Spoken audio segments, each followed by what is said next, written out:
Thank you very much. We had a very good meeting. We're talking about a lot of different things. Consumer prices have actually dropped. There's very little inflation. Everybody predicted a lot of inflation, very little inflation. Energy costs are down. Interest rates are probably down. They scatter, but they're probably down. Prescription drug prices are even to down. We're doing very well. It's been amazing. We had a big day yesterday. There'll always be transition difficulty, but we had in history, it was the biggest day in history, the markets. So we're very, very happy with the way the country's running. We're trying to get the world to treat us fairly. This is something that should have been done 25 years ago, and it wasn't. Should have been done 40 years ago, and it wasn't. But no president was willing to take it on, but you had to. It's not sustainable. It wasn't sustainable. And as you know, without a lot of money being added, which is a lot of money that we could add, the country is making approximately $2 billion a day. And when you think of it, we've never done that before, never come close to it. And the number is probably $3.5 billion a day. And that makes us a very strong country. But we have Scott here and Howard and some of the people that are working on deals. And the biggest problem they have is they don't have enough time in the day. Everybody wants to come and make a deal. And we're working with a lot of different countries. And it's all going to work out very well. I think it's going to work out really very well. But we're in good shape. There's no inflation. There's very little inflation. And I went 4 years without inflation, and I took in hundreds of billions of dollars from China and others, taxes in China. But we took in hundreds of billions of dollars a year from China, and we had no inflation, essentially. So we think we're in very good shape. We think we're doing very well. Again, there'll be a transition cost and transition problems, but in the end, it's going to be a beautiful thing. We're doing again what we should have done many years ago. We let it get out of control, and we allowed some countries to get very big and very rich at our expense, and can't let that happen. It's not a sustainable formula. So I wanted to just thank everybody at the table, and maybe I'll go around and ask some of you a little short couple of answers. Pete just got back from Panama, and he's been all over the place, and you want to give us a little report on that and whatever else you might have to say. Everyone at this table is doing an incredible job, by the way, I have to say, incredible. And the relationships are, it's like they're friends. They're really, the relationships are very strong, really good, really strong. And these meetings are very good. And I think, I don't believe there's any other president that allowed the press to come into a meeting such as this. These are very sacred meetings. These are very private meetings, but we have nothing to hide. And I think it's good. I think it's a good, we want to be, a word you like to use, Jeff, is transparent. So we want to be transparent, and we'll do that by starting with Pete. Go ahead, Pete. Yes, Mr. President, we just got back from Panama last night. We were at the Panama Canal with their Southcom commander ships, F-18s, troops, and signed a couple of historic deals. One which is with the Panama Canal Authority, a framework for U.S. vessels, first and free through the Panama Canal. Right. And then also a memorandum of understanding with their security minister for the presence of U.S. troops. Fort Sherman is an old U.S. base there, as well as their naval station and air station, jointly with Panama, to secure the Panama Canal from Chinese influence. That's something you said, we're taking back the canal. China's had too much influence. Obama and others let them creep in. We, along with Panama, are pushing them out, sir. And so we had a very successful trip there. President Molino, sends his regards, very complimentary of the U.S. as he's a great ally, and I think they want the Communist Chinese out. And with our troops there partnering with their forces, we've got a chance to push them all the way out, sir. We've moved a lot of troops to Panama and filled up some areas that we used to have, and we didn't have any longer, but we have them now. and I think it's in very good control, right? Yes, sir. Okay, thank you, Pete. Very good. Howard? So, so we've have so many countries to talk to. It is, it's incredible. I think Scott and I, I'm not sure we could ever have enough time in the day to talk to all these countries because they want to talk and they want to talk now, and they have come with offers that they never, ever would have come with, but for the moves that the president has made. Demanding that people treat the United States with respect. We're getting the respect we deserve now, and I think you're going to see historic deals, one after the other. And then I'm very excited that within a week and a half, we're going to start with the gold card. And the Trump card is coming out, and we're very excited about that, and that's coming soon. So very excited. Thank you very much. Good job. Linda? Well, on a couple of fronts, we have been addressing the issue of anti-Semitism on campuses. There's been some grant funding and contract funding that we've reviewed, and some canceled and some we've put on hold, waiting for that, while we do an investigation. On the other side of what my responsibilities are in having education go back to the states, we're meeting and talking with governors. I was with, this week, all 50 commissioners of education around the country, and because we also want to provide them with tools and best practices as education does move back to the states. Making great progress, great response from the states, and very positive. And what about colleges? You're holding $400 million from Columbia. From Columbia. $8 billion from Harvard. Can you imagine the money we pay Harvard? They have a $60 billion fund, and we're giving them $8 billion, and we're trying to figure that out. And then they hire de Blasio, the worst mayor of the history of New York, and they hire the woman from Chicago who was a disaster, total disaster, and they pay them massive salaries, and they're supposed to be teaching you government. That's not Harvard. That's not Harvard the way it used to be. So do you have anything to say about that? The dollars you're holding back from quite a few universities that were not behaving.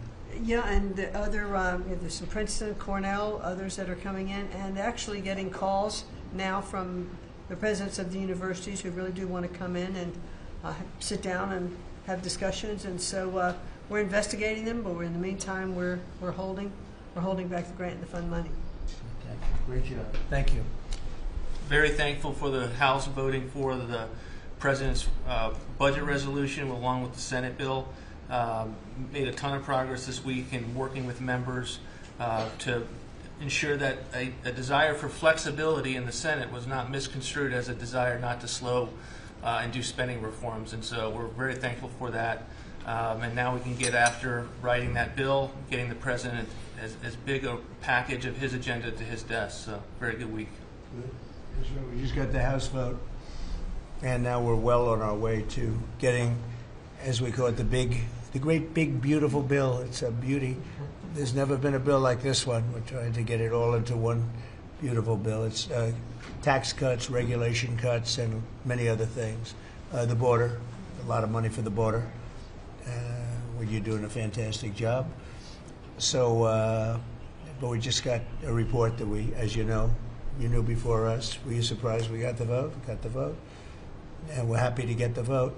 So I think we're going to be in very good shape. Okay, please. Mr. President, last year the Chinese received 1,700 orders for new ships. American shipyards received 5. Under your leadership, like so many other industries, we are going to revitalize and make shipbuilding and maritime great again with these blue-collar jobs. These are the cranes, the ports, opportunity zones, and drive that investment back in. And we have, under that executive order, and also one to streamline foreign military sales for people that want to buy our equipment, and of course acquisition reform, all just this week under your leadership, Mr. President. So we're going to be rebuilding our shipbuilding business. We may order, would have to go to Congress for this, but we may buy some ships from other countries that we're close to and that do great jobs with ships, but we're going to start the process of rebuilding. We don't really essentially build ships anymore, which is ridiculous. It's going to be a very big business for us in the not too distant future, but in the meantime, we have countries that do very well at building ships, and we'll be dealing with those countries, and we may be ordering top-of-the-line ships from those countries. And within a fairly short period of time, we'll be building our own ships. So we'll probably have to go to Congress for that, but we're not going to have a problem. Susie, thank you very much for the job you've done. Go ahead, please. I just wanted to make sure you know that this cabinet, I think, pretty uniquely collaborates and cooperates and works together to accomplish all that you've asked them to do, and I think they deserve a lot of credit for that. True. You're doing a great job. The chief of staff, doing a great job. Lee, go ahead. Mr. President, the Biden EPA was strangulating the economy. The Trump EPA understands it's not a binary choice. We can protect the environment and grow the economy. Working with Doge and Elon Musk, we've now canceled $22 billion worth of grants, and we have launched what is the largest deregulatory action in the history of the country. Just in one agency. That's how much of a mess the Biden EPA left us. It is going to end up reducing the cost of living. It's going to create jobs. It's going to make it easier to purchase a car. It will be easier to heat your home. We're proud of this effort. The effort that we have is fulfilling the mandate that you earned from the American public. Clean air, land, and water for all Americans, unleashing energy dominance, permitting reform, advancing cooperative federalism, making America the AI capital of the world, and bringing back American auto jobs. When you called me that day asking for me to take this position, I was honored. And you were very specific and clear in what you wanted us to accomplish. We understand our mission, and at the Trump EPA, we're going to make you proud. Great job. You're doing a great job. And you have a lot of applications for approvals for power plants, which are going to really power the regular plants, and they're going to be right next to each other because we can't rely on our grid. It's old and it's tired, and it's very subject to being attacked, whether by rain or by bombs or by anything else. And we're letting people build their own power plants, and these are a lot of them being built with the AI and beyond the AI chips, and we're letting them build their own power, and never been done before. And we're going to get it done quickly and approved quickly as part of a plant. They'll have a sort of be their own power company, and it's very exciting. They couldn't believe it when I told them that. I said, we're going to get you the approvals very fast as part of your regular plant. You're going to build electric producing plants, and it's very exciting. And they're able to do it very quickly and very well, and you made it possible. Thank you. You have a lot of applications for some of the biggest plants that have ever been built in the world. These are serious plants, aren't they? Huh? Approved. We are open for business. Working with Secretary Burgum, Secretary Wright, we are going to make you proud.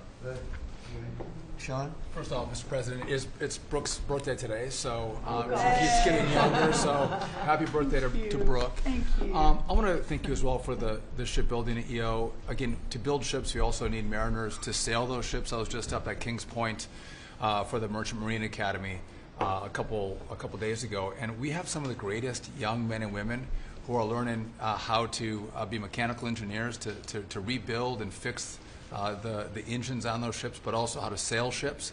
I would tell you that over the past decades, this academy has become, it needs some love. It's been a little bit dilapidated.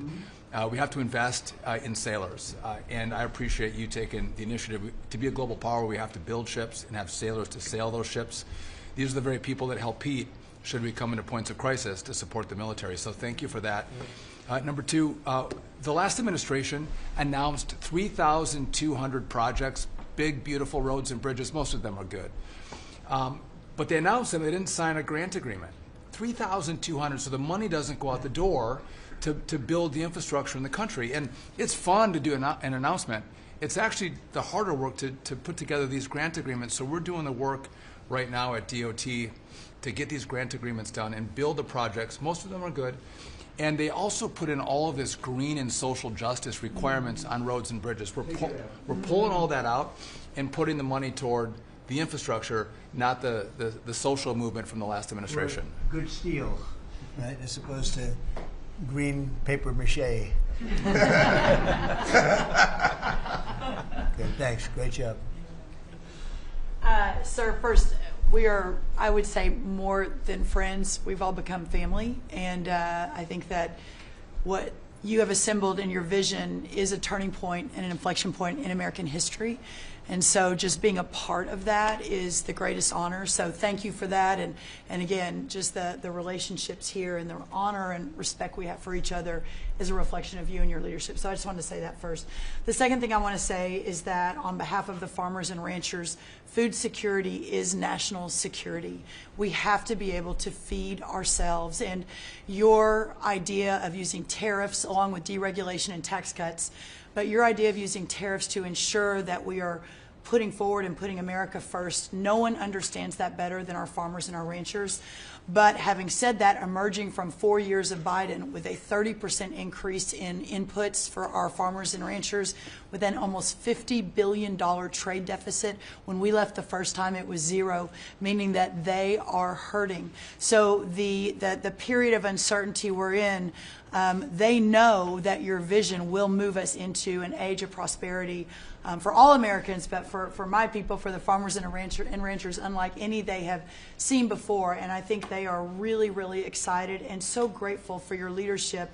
But also, you have never failed to say that you have the backs of our farmers and our ranchers. It was the first phone call that I had after I was voted with the Senate. And that message just resonates with an almost an 85% support of you in the last election. They're with you. Interestingly, the biggest budget driver at the United States Department of Agriculture is not farming and ranching or agriculture, it's food stamps.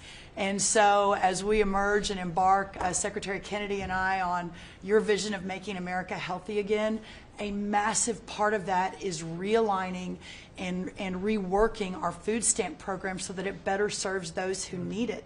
And yeah, to the point of getting the transgender, DEI, Green New Deal out of the USDA and realigning is really important. So It's out of the thank military, you. right? Yes, sir.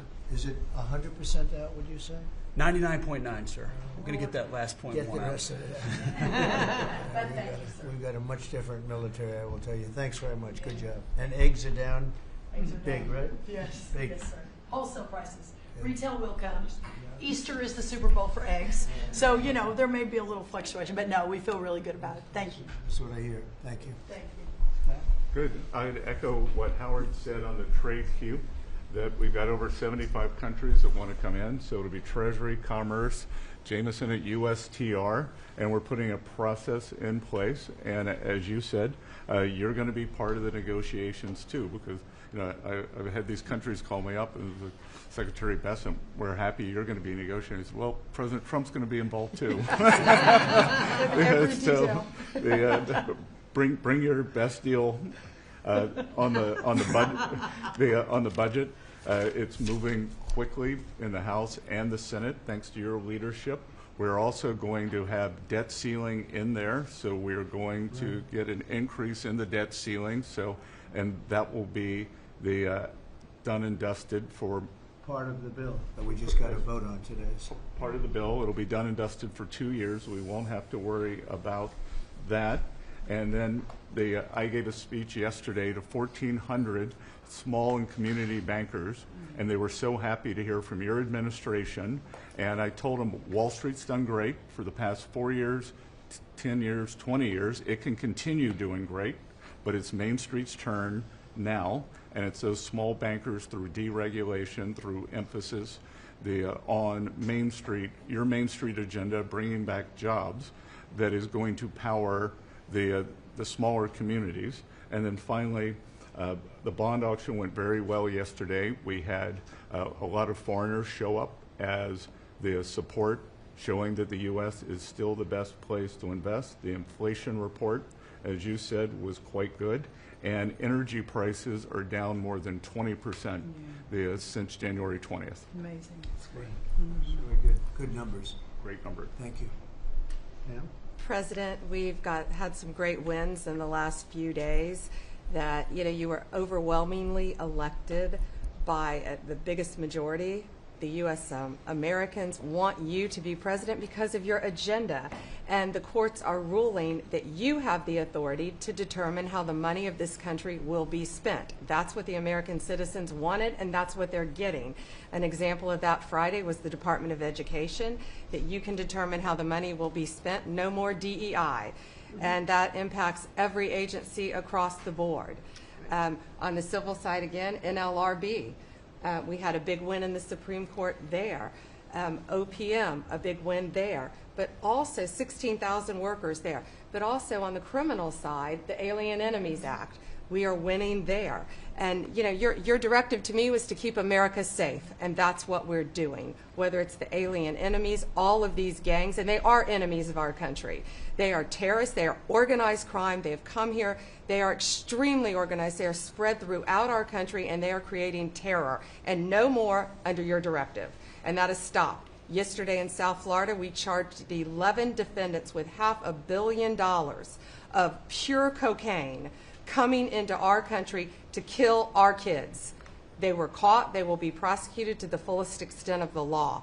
These gang members are going back to where they came, or they're going to an El Salvador prison at your directive. And you know, you also gave us a directive to prosecute the people who are going after Tesla to the fullest extent of the law, some of the greatest police work I've seen. We've made 4 arrests. There will be no negotiations at your directive. They're all looking at 20 years in prison, and within the next 24 hours, you're going to be seeing another huge arrest on a Tesla dealership, President. And that person will be looking at least 20 years in prison with no negotiations. That's great. That's great. That will stop it. Cold. Domestic terrorism. Thanks. Doing a great job, too. Thank you very much. Lori, please. Mr. President, accountability matters. That's what we're recognizing. With our partners at the Department of Labor for Government Efficiency, just a few weeks ago, we realized there's about $4.4 billion in COVID funds that were not used, that the state coffers were just holding on to. Out of that, we've returned $1.4 billion back to the state treasury, so essentially to the American people, and we'll go back and claw the rest of those billions of dollars back. And on the heels of that, late last night, we're understanding unemployment insurance fraud. That trust needs to be whole for the American people. When we need it for who deserves it. That's not what we're seeing. And the numbers that we saw last night, again, exposed by our partners at DOJ at the Department of Labor. Since 2020, over $400 million of payments have gone out already.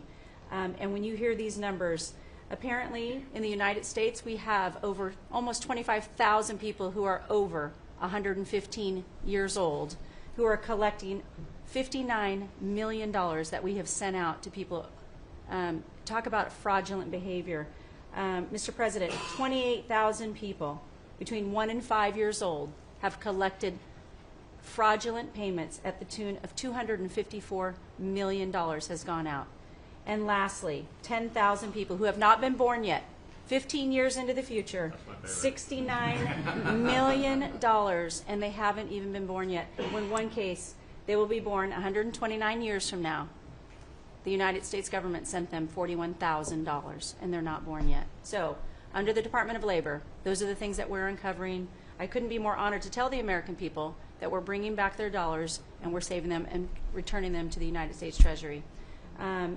Also, jobs numbers. Last Friday, 228,000 new jobs were reported. That is good for the American people. That is my primary job, is to grow that workforce under your leadership. So we've kicked off the America at Work tour, and we'll be visiting all 50 states, and I'll be working with my colleagues here to do just that. So thank you, Mr. President. We're going to grow this economy.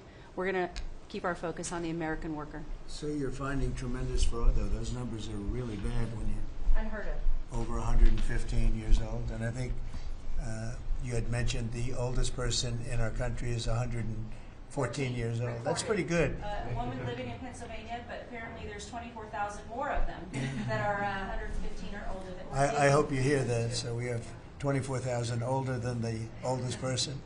Definitely good. That's terrible. And what are we doing about that? How do we get that money back? Yeah, so we're working with our IGs to do the further investigation. The House and Senate, we had a 5-year statute of limitations We've got an extension on that, another 5 years. And so the goal, in my opinion, we should never have a statute of limitations to return the American dollars back to the Treasury when there's fraud. But at this point, we will continue to work hard and double down and return those dollars to the Treasury. Great. Thank you very Thank much. you. Great job. Christy? Well, Mr. President, thank you for your leadership at the border. For the second month in a row, you have broken the record in the history of the nation for the lowest number of encounters at the border, which is absolutely remarkable. You have said that America's laws matter and that they'll be enforced, and we're hard at work now to get people to go back home that are here illegally. So the Alien Registration Act has been in place long enough now that those individuals that are here illegally, if they haven't registered, then they can be charged criminally, and they can face fines up to $1,000 a day and face deportation if they don't go home, and they'll never get the chance to come back to America. So we're encouraging people to use the CBP Home app to register, and we're working on the resources and funding to buy them a plane ticket to send them home. I went to El Salvador, Colombia, and Mexico, and those countries and others are thinking about setting up programs to support these individuals when they get back to their countries. So when they get there, they'll have housing and food assistance, and so making sure that these folks have the opportunity to go home so that they can get the chance to come back to America is important. And So it's a very big self-deport operation that we're starting. thousands of people have already Yeah. self-deported.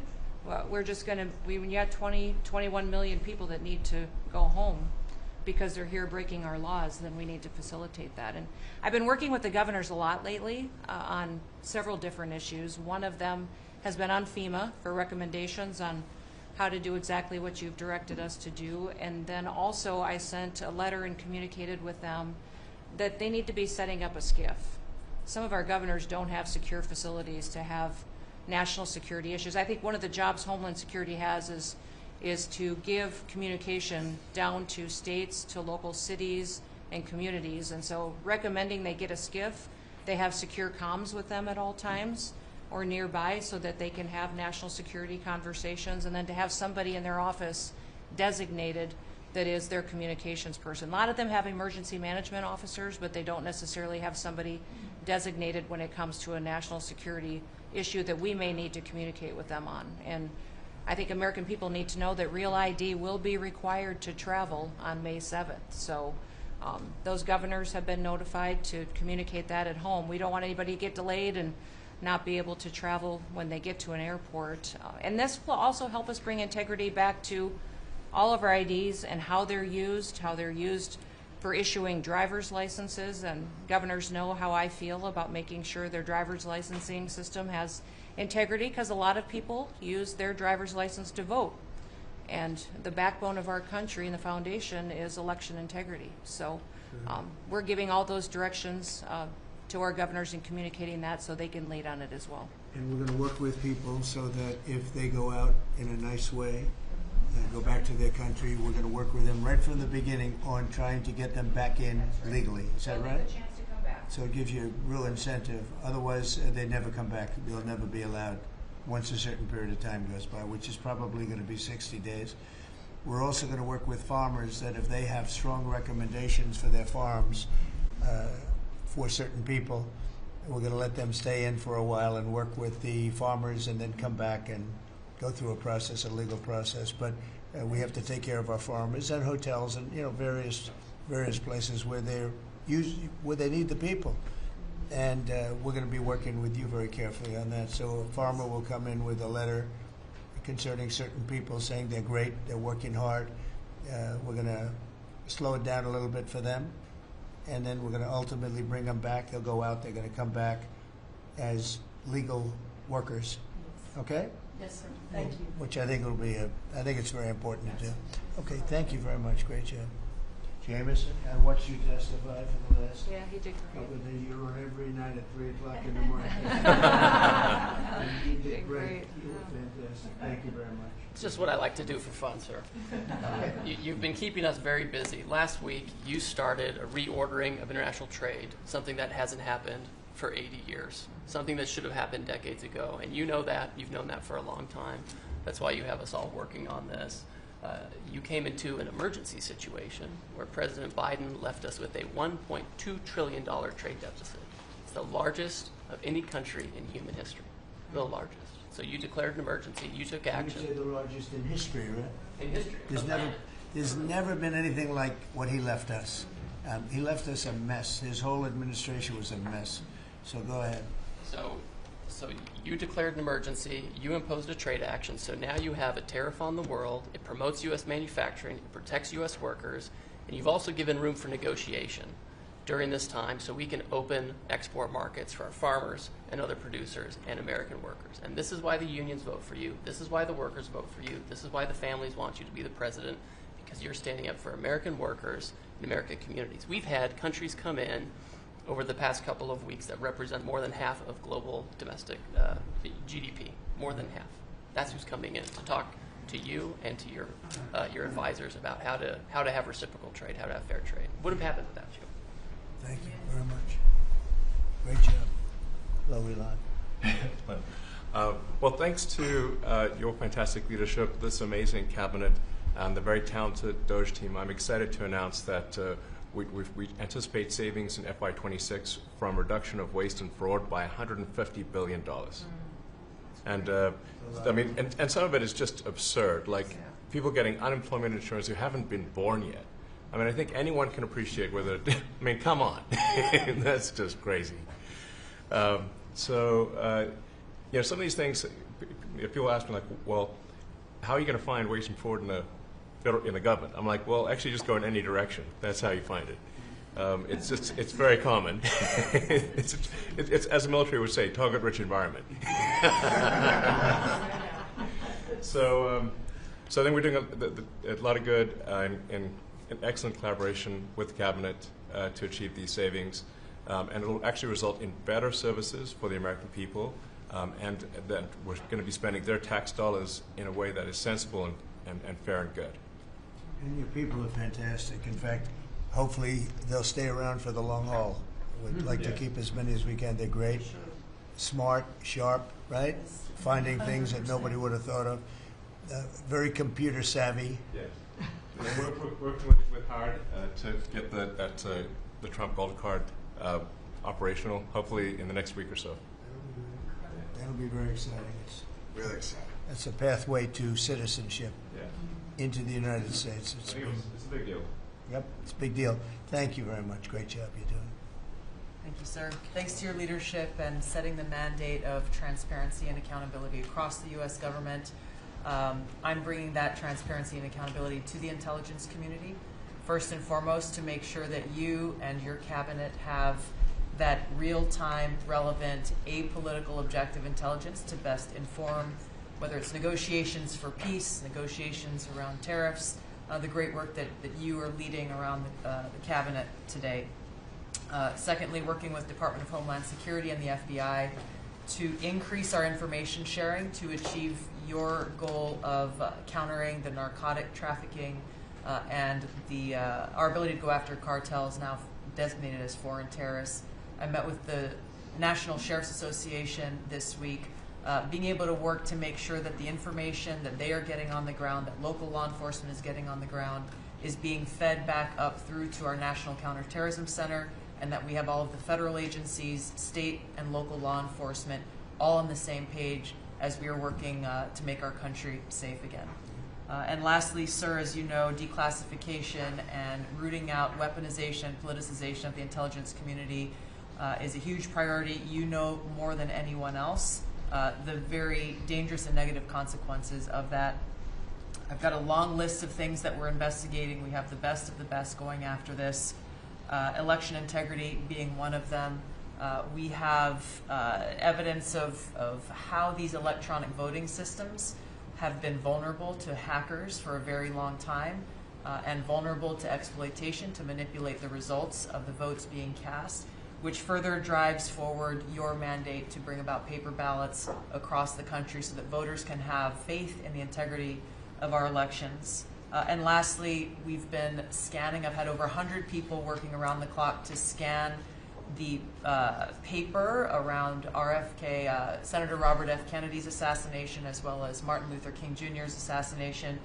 These have been sitting in boxes in storage for decades. They have never been scanned or seen before.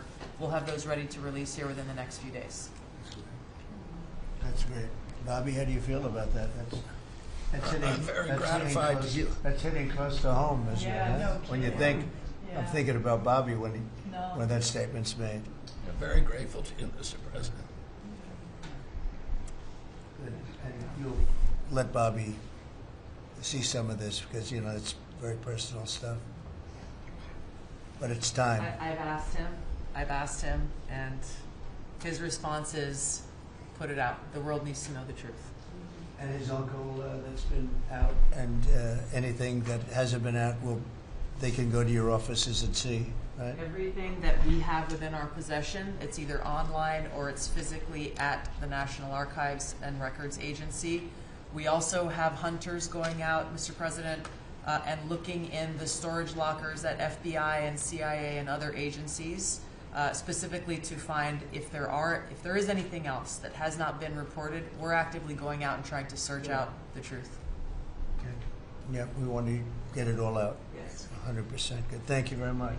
Good job, guys. Mr. President, on behalf of America's manufacturers, I want to thank you for standing up to the Chinese Communist Party and fighting for our main streets, for our workers, and for those that make things in America. I'm out on a Made in America manufacturing tour, and as I go across the country, people are grateful to have a president who's not just fighting on the tariffs fronts, but to get inflation down, to create jobs. After Biden destroyed 110,000 manufacturing jobs in just his last year, you've already brought back thousands and thousands of manufacturing jobs. So the American worker is grateful. Main Street is grateful for you. And at the agency level, we're making sure that manufacturers have access to the capital they need, but we can't do that if we're not fighting fraud. So we've modified our loan applications to have citizenship verification, to make sure we have birth dates, common sense principles around lending that the Biden administration had waived. They waived $450 million of fees in 1 year. We're restoring that for the American taxpayer. And the American taxpayer, as tax day approaches, April 15th, they need to know that this cabinet, this administration, and thank you Elon Musk and Doge for fighting for the American taxpayer to make sure that their hard-earned dollars are well spent, that they have a return on investment for this country, and that we're fighting for them just as you are every single day. So thank you, Mr. President. Thank you very much. Mr. President, we are working at HHS to advance your agenda to make America healthy again. I'm working with Lee Zeldin to reassess the fluoride rules based upon the August release by the National Toxicity Program of new science that shows a direct inverse correlation between exposure to fluoride and IQ loss, particularly in children. Lee and I were in Utah this week, to announce that Utah became the first state in the country to ban supplemental fluoride. I'm working with Brooke on, and governors now in 24 states who are advancing MAHA legislation to get soda pops off of the food stamp program, off the SNAP program. We've launched Operation Stork Speed to get the bad chemicals out of baby formula. We're working with governors across the country to get good food into the school lunch programs and to get rid of food chemical dyes and other bad chemicals that are in our food. We've shown now that this directly affects academic performance, violence in the schools, and mental health, as well as physical health. We are working with governors across the country to get cell-to-cell or bell-to-bell legislation to restrict the use of cell phones in schools, which again dramatically impacts academic performance. Today we announced a dramatic reduction in animal testing at NIH and FDA. We're going to switch over to AI, which we've now found is much more precise in identifying the impacts of toxics in various products. We're working with Elon, who's done an incredible job to eliminate the redundancies and to streamline operations at all the health agencies and to calibrate our trajectory to your agenda of making America healthy again. And finally, on the CDC has done an amazing job at getting the measles outbreak under control. We have about 680 cases now in 22 states, compared to the same outbreak in Europe, which is 127,000 cases and 37 deaths. Our numbers in this country have now plateaued. And I want to thank CDC for that. And we're trying to refocus the press. We've had 3 measles deaths in this country over 20 years. And we're trying to refocus the press to get them to pay attention to the chronic disease epidemic as you've asked us to. We have now 38% of American youth are pre-diabetic. This was unknown 30 years ago. Every child that becomes diabetic, there should be a headline about them. We have 100 million adults who are pre-diabetic or diabetic. And we have, we have now, the autism rates have gone from now, most recent numbers we think are going to be about 1 in 31. 1 in 12, so they're going up again. From 1 in 10,000 when I was a kid. And we are going, at your direction, we are going to know by September. We've launched a massive testing and research effort that's going to involve hundreds of scientists from around the world. By September, we will know what has caused the autism epidemic, and we'll be able to eliminate those exposures. So big. Think of that. So it was 1 in 10,000 children had autism, and now it's 1 in 31. Not 31,000, 31. That's a horrible statistic, isn't it? And there's got to be something artificial out there that's doing this. So you think you're going to have a pretty good idea, huh? We will know by September. There will be no bigger news conference than that. So that's it. If you can come up with that answer where you stop taking something, you stop eating something, or maybe it's a shot, but something's causing it. It can't be from 10,000 to. Can you imagine that, Marco? That's a big number. Thank you very much. You're doing great. Thank you, Bobby.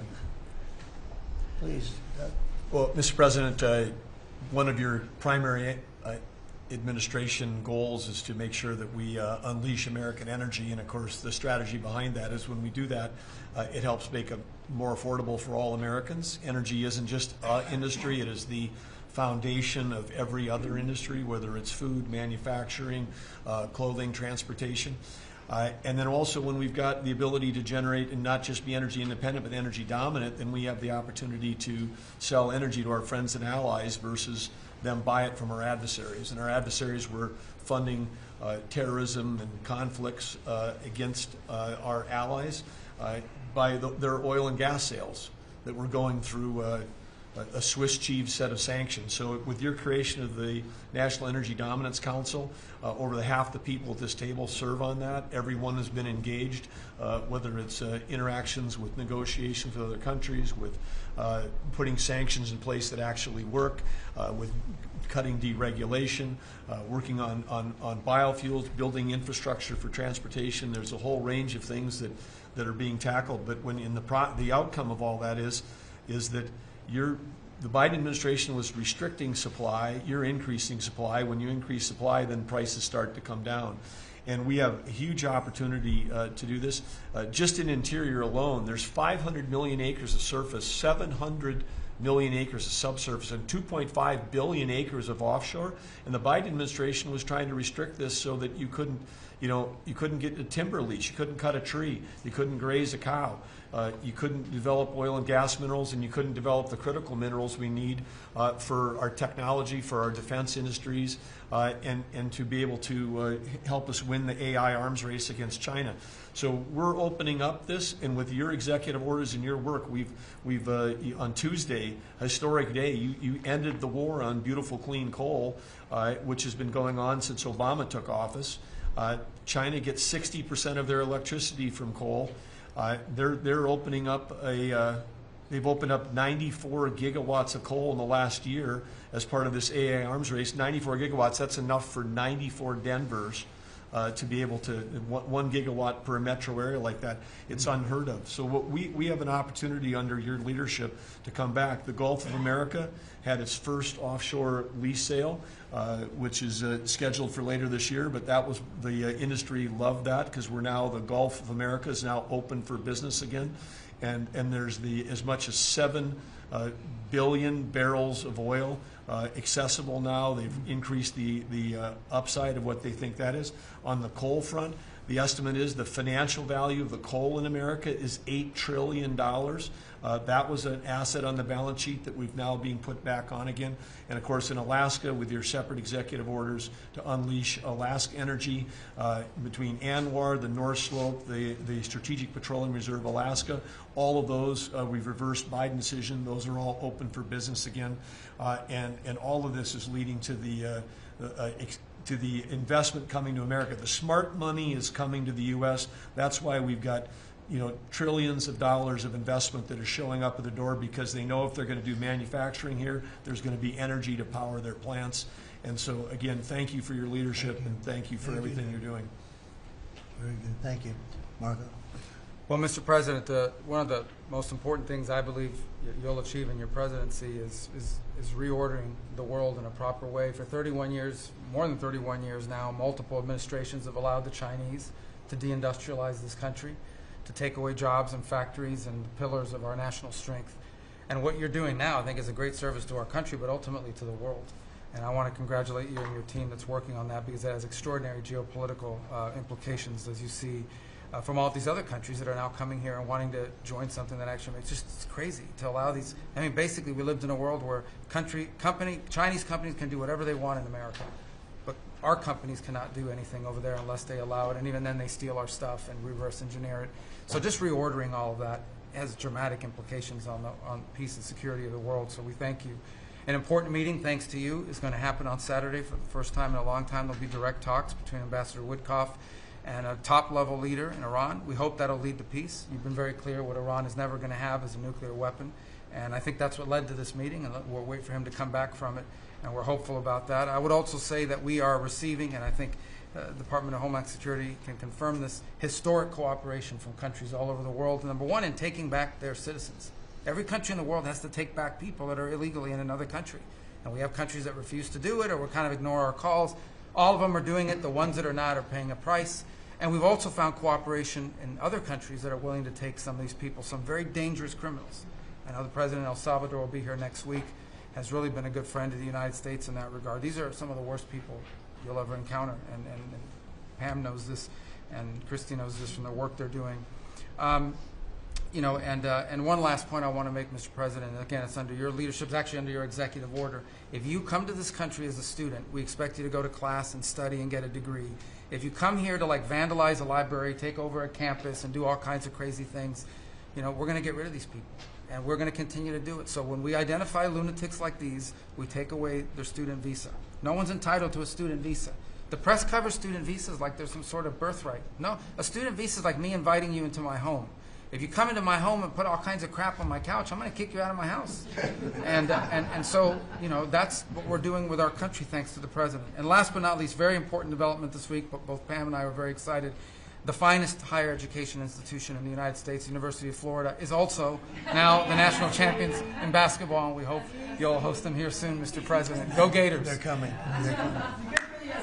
They're coming very soon. Well, thank you very much. You're really doing a great job. We appreciate it. Any question? Mr. President, can you give us a reaction to today's stock market drop and also give us a sense of the next steps with China? Well, I haven't seen it because I've been here for 2.5 hours, so I'll be seeing it. I think Scott went out. Scott, do you want to have a statement on that? Sure. Look, the up 2, down 1 is not a bad ratio, or up 10, down 5.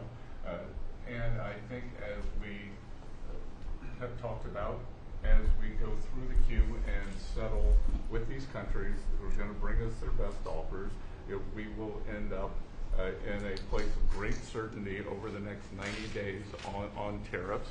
We had very good inflation numbers today. Oil's down. We had a successful bond market, so I don't see anything unusual today. And next steps for China, sir? Well, we'll see what happens with China. We would love to be able to work a deal. They've really taken advantage of our country for a long period of time. They've ripped us off beyond anybody, nobody.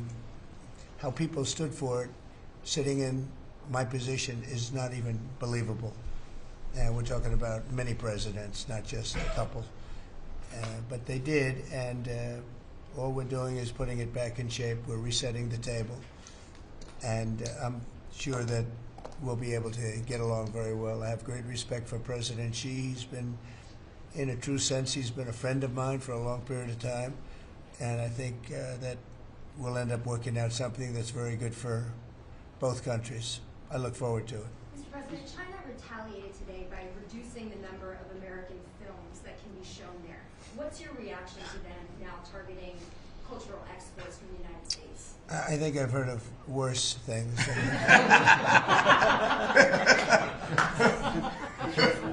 Yes, please. Also on China, the Ukrainians say they have evidence that Chinese soldiers have been found fighting for the Russians in Ukraine. Can the U.S. verify this? And if so, what does the U.S. plan on doing to China to counteract that? We'll look into it, but I think beyond that, we're really looking to get that war stopped. They're losing 2,500 and even more than that young people a week. They're Russian and they're Ukrainian. They're not American, but they're people. And we're seeing if we can get it stopped. And I think we're making progress. I appreciate the ballerina who was released. It was at the request of a very good friend of all of ours, actually. Dana White called me and he said it's the friend or the relationship of one of the fighters for UFC or one of the fighters. And Dana's an incredible guy, and we spoke to President Putin about it, and they made a deal. They released the young ballerina, and she is now out, and that was good, so we appreciate that. We hope that we're going to be able to make a deal relatively soon with Russia and Ukraine to stop the fighting. It's so senseless. It's such a horrible thing. It would have never happened if I were president, but it did happen, and we were given that card. And I think we're going to get it. I think we're going to get it stopped. Got to get going.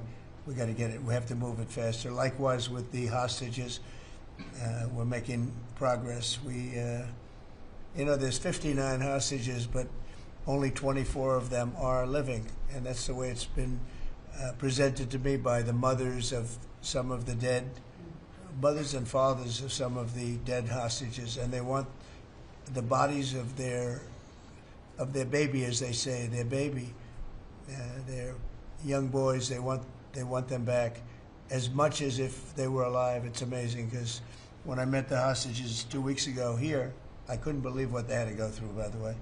But when I met them, they said, yeah, there's 59, but 24 are living. And they actually consider, I guess if you're a parent, you do consider it this way, that the remainder who are dead, the 24 that are alive, the remainder that are dead, they want them back just as much as they would want them back if they were alive. It's really pretty amazing and pretty sad. So we're getting close to getting them back. We have a lot came back. A lot of people are very grateful. Some came back in pretty bad shape. Some came back, they're okay. I think they're going to be scarred mentally for a long time, because if you sit down and talk to them, as I have, what they went through is incredible. But we're making progress. We're dealing with Israel. We're dealing with Hamas, and it's a nasty grip. Mr.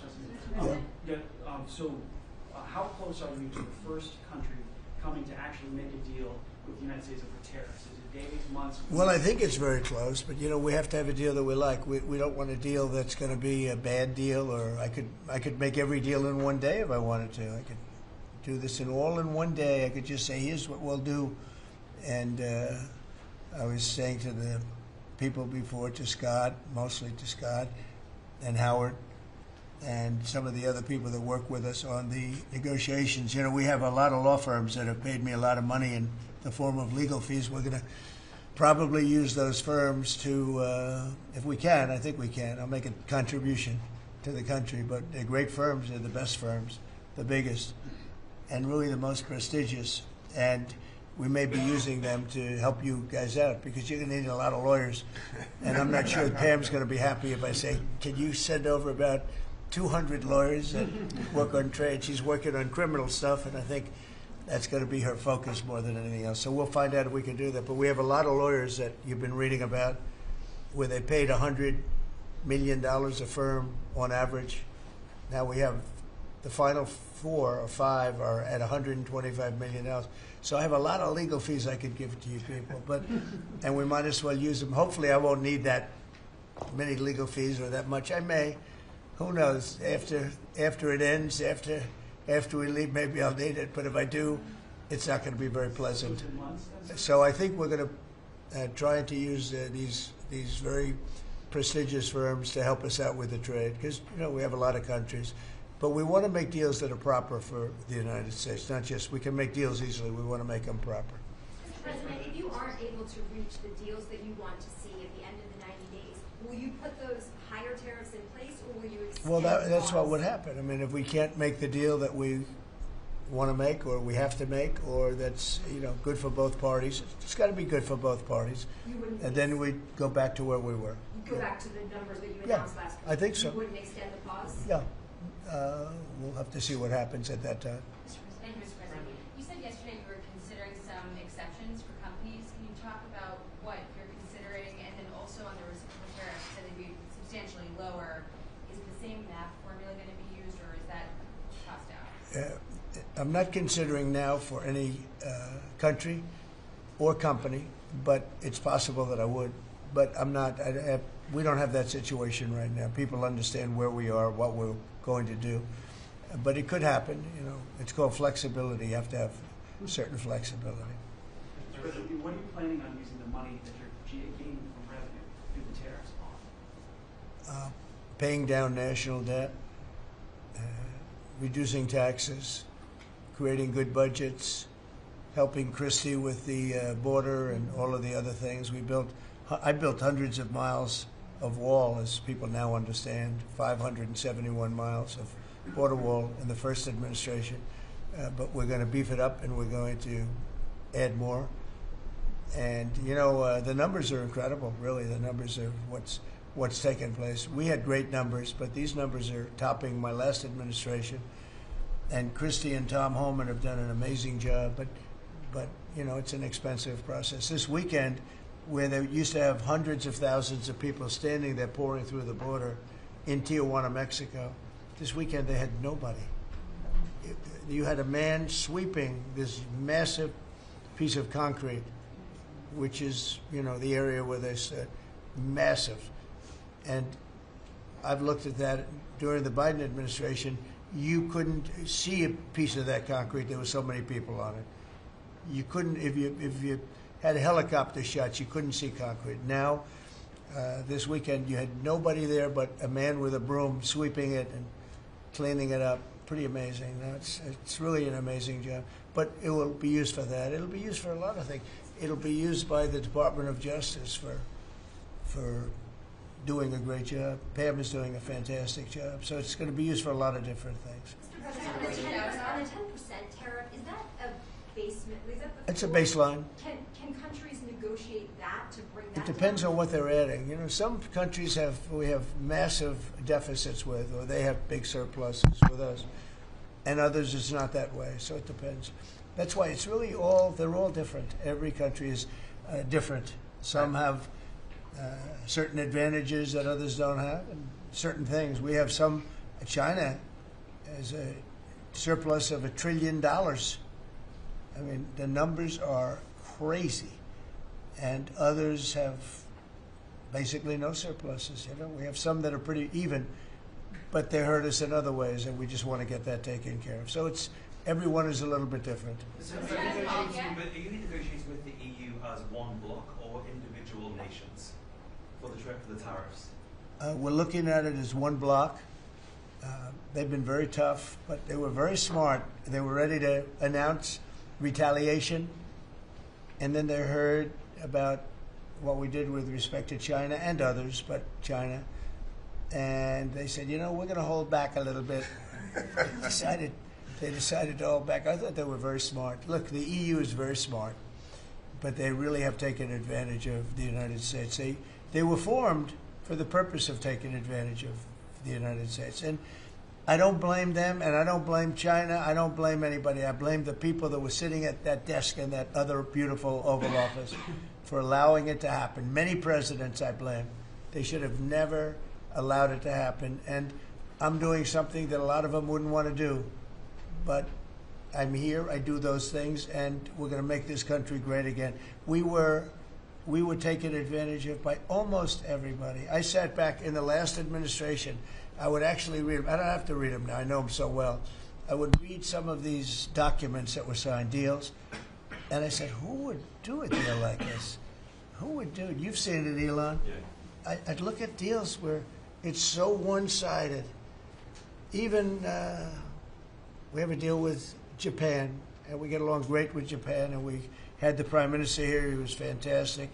As you know, Abe was great. Shinzo was great. He was a good friend of mine, unfortunately no longer with us. But we defend them, but they don't have to defend us. I said, that doesn't sound too good. But we have a deal, where a defense deal. We pay hundreds of billions of dollars to defend them.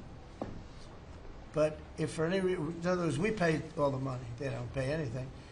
But if we're ever attacked, they don't have to do a thing to protect us. I said, oh, that sounds like a wonderful deal. So that's just one out of thousands. And I just wonder who did this. And it's people that either hate our country or didn't care, an expression that you use. I think it's really a lot of them didn't care. It's just hard to believe how bad they are. Now, that's a little bit of a defensive deal, but I'm talking about trade deals, the same thing. They're so bad, you would say, how come? And even when I'd renegotiate, like, I'd go to a country, they'd give me everything I asked for. I said, why didn't somebody ask for it, like, originally? They give me everything. I think when they were negotiating, they didn't care, or they didn't ask, or they were shy, or they were very stupid, or they hate our country. Yeah, go ahead, Jeff. You were speaking about Japan. Can you clarify what your vision is for U.S. Steel? You referenced it yesterday. Yeah. There's some questions about what you actually want Sure. to see. Look, U.S. Steel is going to do very well now because of tariffs. And I don't know why they even need a deal. But the only thing is U.S. Steel, if you go back 80 or 90 years, that was a behemoth in this. That was our biggest, most, if we were around, we would have been very proud of it. Today we have different types of companies that are big. Google, it's not the same as U.S. Steel. And I love Google, and I got to like the people that run it. They're very capable people. They didn't like me so much in the first administration, but they like me a lot now. I don't know what happened, but I like them. But, you know, I think they would be the first to admit, when I envisioned, you look at some of those steel factories from 90 years ago, it was a different kind of a country, but they were miles long. Today you see just empty hulks. Those hulks are going to be filled up very soon because of what I'm doing with tariffs. It was a different kind of a thing. But if I didn't do that in the first term, my first term, if I didn't put tariffs on, we would have, because China and others were dumping steel, billions of dollars of steel. Our steel companies were all closing. Every fact, we wouldn't have one steel plant open, and now we have a steel industry that's doing very well, but soon it's going to be thriving, really thriving, and those factories are going to be filled up, but more importantly, they're going to build brand new ones. Nucor and so many other companies call me, Nucor being a big steel company. They're building massive new steel plants, and it's great. And likewise, car companies. We have many, many car companies. 3 of them, I'm not looking to hurt Mexico, and I like Mexico. And by the way, I think the new president is a terrific person, a fantastic woman. We've had many conversations. She's a very elegant, just a fantastic person. And she's been very nice, very, very nice. But I'm not looking to hurt them, but we have 3 car plants that were under construction in Mexico. They stopped constructing, and now they're going to build in the United States because of tariffs. See, we should have never let this happen, because whoever it was that was president at the time, we lost 90,000 plants and factories since NAFTA. 90,000. It's not believable. How about that, Lori? You know, you're in that sort of world of factories and plants. Manufacturing, construction jobs, bring those workers back home. That's right. We're going to bring them all back. But think of it, from that period of time, which isn't so long ago, we lost. I said the other day, if you had a map on a big wall like this, and if you had pins, 90,000, I don't know if you'd have enough. I don't think you'd have enough room on the map to put the pins. 90,000 factories that we've lost since NAFTA. And it's not even, and about 6 million jobs, but really, I think probably a lot more than that, but they say 6 million jobs. We're going to bring many of that back. I think we're going to bring more than all of it back. We're going to be better and stronger than ever before. But if a president, when they were leaving, said, look, you can leave, but if you're going to build a factory someplace else, and you think you're going to come and sell your steel or your car or any product that you make, your pharmaceuticals, which we're going to do, we're going to get them all back. But if you think you're going to just, all they had to do is say this, and they wouldn't have left.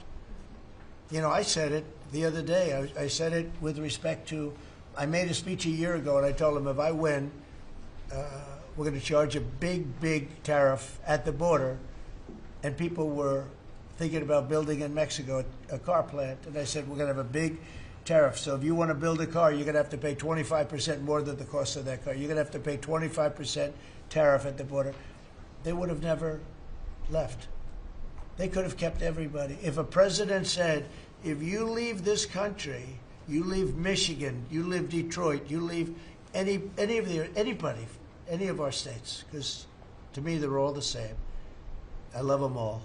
I love them all, and I probably won them all, but they say I won most of them, but I think I won them all, but that's okay. But all you had to say if you were the president is, if you leave and you think you're going to now fire all those workers, leave all that, you know, everything behind, and you're going to build in another country and sell it any, and no, you're not going to. You're going to pay 50% or 100% tariff. They would have never left. And all you had to say, Marco, is all you had to say very simply is, you don't have to write it down. All you have to do is say it verbally. If you leave, you're going to pay 100% tariff. Therefore, don't leave. They would have never left. But they left 90,000 plants. I mean, it's hard to believe that many. It's not, you can't envision it. So just getting back to your, you know, because I'm the great weaver of all time. You know? To weave, you have to be a genius. To go on tangents, anybody can do that. But we'll get back to your original U.S. Steel. U.S. Steel is a big name in this country. You know, Babe Ruth is a big name. We have a lot of big names, but not too many. U.S. Steel is one of the great names in the history of our country. And normally I wouldn't mind so much. I wouldn't be thrilled with it. But to buy for a foreign country, and we love Japan, but for a foreign country to buy that cherished U.S. Steel brand, that's hard for me to do. And maybe somebody else may want it. The company Nippon that's involved with it is a big, powerful company who do a good job. But why can't they just build a plant themselves? I mean, why do they have to, you know, take U.S. Steel? So as you know, I rejected the deal. Now they've come back in a different form. They're coming back as an investor. And, you know, I feel better about that, I guess. But, you know, I know them very well. I know the thinking. It's the investor. They'll invest, and somebody else maybe is sitting in this chair, and they will no longer have an investment. They'll have the whole thing. You know, that's the way it works. Very smart. They're very, very smart people. We're dealing with very smart people throughout the world. Great geniuses, actually. Look what they've done to our country. And again, I don't blame China. I don't blame anybody. If I could have done it, if I were in that position, I'd have great respect. I have great respect for the people. They ripped off the United States, and all we had to do, have a president that knew what the hell was going on, and none of those countries would have left. Those companies, none of them would have left. So that's a little lesson in basic business. And it's really basic business. It's not complicated business. It's very basic business. and we'd have every one of those car plants going just the way they were 30 years ago. None of them would have left, but now they're coming back. Mr. President, the Labor Department has confirmed that $400 million went to fake people for unemployment benefits. Yeah. What are your initial reactions? I think it's terrible. I just heard it from Lori, and I appreciate it, and you heard it from Elon's people, right? That's right. Elon's done a fantastic job. Look, he's sitting here, and I don't care. I don't need Elon for anything other than I happen to like him. But I'm telling you, this guy did a fantastic job. I don't need his car. I actually bought one because, and they said, oh, did you get a bargain? No. I said, give me the top price. I paid a lot of money for that car. But honestly, he makes a great car. You know what I do with it? I let the people in the office drive around in it. Margot and Natalie, and they're all, Chamberlain, they're all driving around the most beautiful car. It's gorgeous. But I did that as a sign of, just a show of support. Numerous people have done that. Just a show of support. Because, you know, he's done a fantastic job, but he hasn't been treated properly. Hasn't been treated properly. Yeah. Mr. President, can you talk to us about your communications with China? Has President Xi reached out at all since the tariff? Well, I don't want to say who's reached out. I just say that I think it's going to work out, hopefully well. Including TikTok? They're very big. It's hard to get over, if you're me, what they've done to our country. They've destroyed our economic base to a large extent. The good news is we're very vibrant, and we're going to get it back fast. We already have. Look, we're making $2 billion a day now, and during Biden, we were losing $3 billion a day. Biden was a disaster. He was the worst president in the history of our country. And you know, to me, worse than that, because the money you can make if you have the right guy in this position, worse than that was what they did on the border. By allowing the jails of the world, not South America, all over the world, to be opened up so that we take everybody from Africa, Asia, South America, Europe, the bad ones. They opened up their jails and they dumped them in the United States. And now this beautiful young woman who seems to be, boy, she loves what she does, though. I think she loves what she does because she's a patriot. She hates to see it. And Tom and all the people. But for us to spend, you know, hundreds of billions of dollars this is just, I don't know. They either hated the country. Who would do this? Who would want millions of people to pour through an open border? We have no idea who the hell they are. And just walk right through. And half of them, whether you like it or not, you could look at them and you could say, they are not going to help us. These are some rough people. But they'd empty out their jails, and they'd empty out their mental institutions, insane asylums, and they let them into the United States of America. And inflation we can fix, and all of the other things we can fix. We'll get it going. But this is something, it's such a horrible thing, and it's really hard. You know, we have to do deportations. Now we're doing self-deportation. We're coming up with all sorts of ideas. And they must have known it's not going to work out well. And, you know, we want people to come into our country, by the way. We need them badly for the jobs. But we want them to come in legally. They have to come in legally. They have to show that they can love our country. Thank you very much, everybody. Thank you. Thank you. Thank you very much. Democrats making allegations about market manipulation yesterday. Thank you.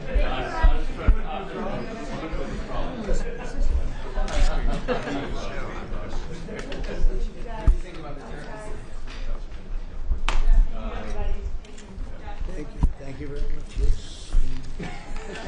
Yeah. Nobody's ever done this. We let the press, have the cameras go. We just had a 3 hour. Or we let it, no. They have